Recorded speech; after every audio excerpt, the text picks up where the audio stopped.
So it's a pleasure for me to participate in this symposium and give you also a bit my thoughts on a crisis that Malta faced in 2011, the situation when Mohammed Gaddafi, there was a rebellion against him in line with what was happening also in other countries known as the Arab Spring.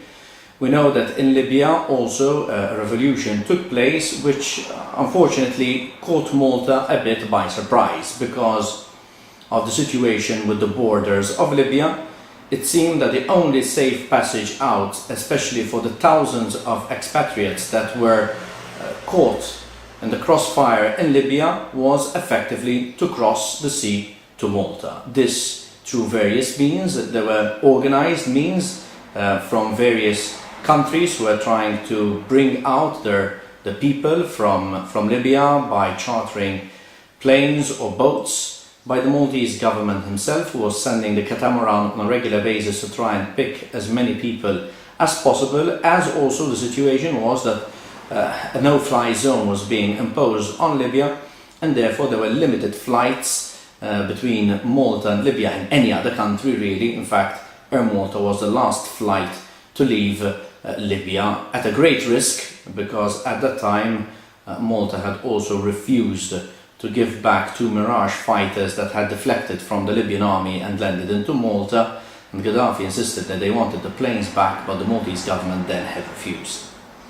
Obviously, meeting this crisis, the Maltese government at the time, I was then Minister of Finance, the Ministry of the Interior, the Office of the Prime Minister, the Ministry for Health, the Ministry also for Justice were involved in this great relief effort.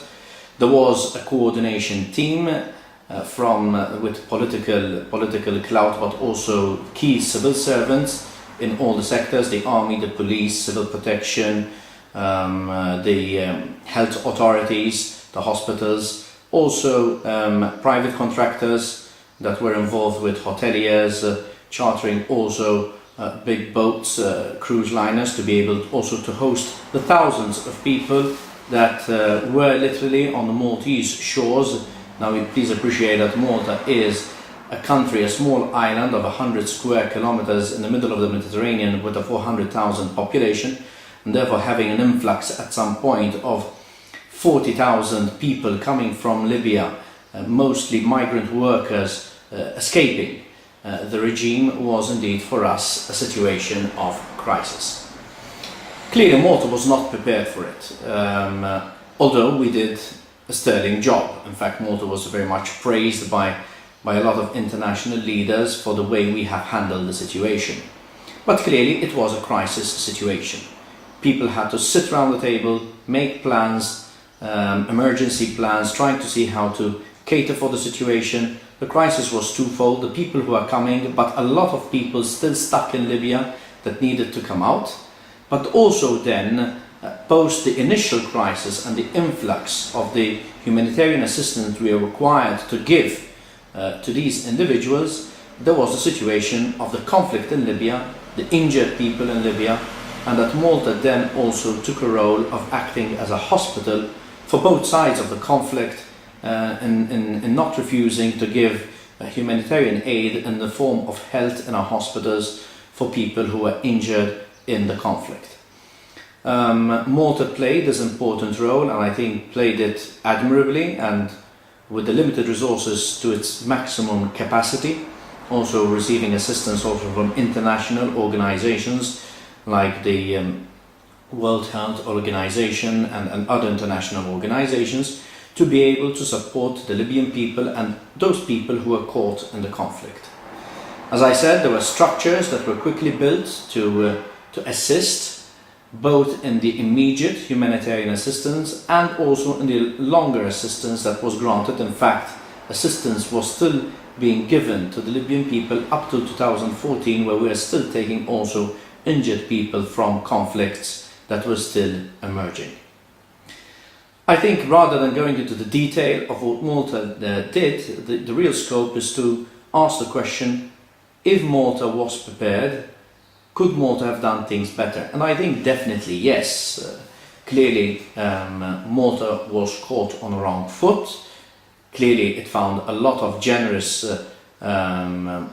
volunteers to be able to handle the situation, even hoteliers who accepted to take in these refugees in a humanitarian fashion, to be able to assist them until the government organized also orderly repatriation of these people to respective countries. I remember the Chinese government had even chartered a specific cruise liner to take the over 6,000 Chinese that were stranded in Malta post the crisis itself.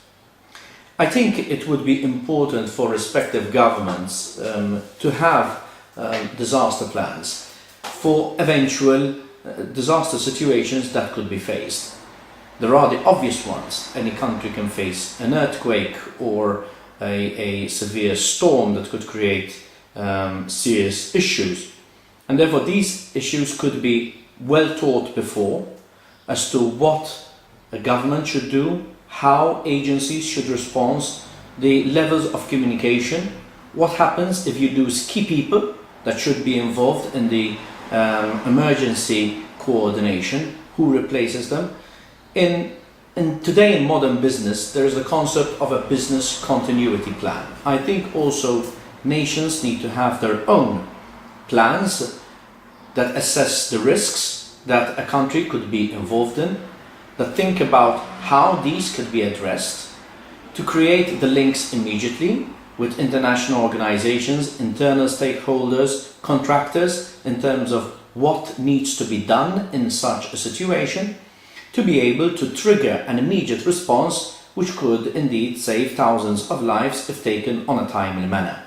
And therefore I clearly, yes, would advocate, and in Malta we had tried to start this process of thinking in discussion with government as a public accounts committee how we could devise such plans. Indeed, at times you will find some resistance because unfortunately there is an attitude that if this has never happened, why should it happen now?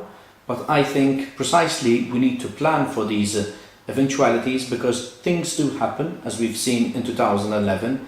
They happen in a very fast and unexpected manner, and indeed the faster we can respond, the more lives can be saved and the more protection can be given to the vulnerable in these very dangerous situations. I hope my contribution has been valuable, and I hope that you will have interesting deliberations in your symposium. Thank you.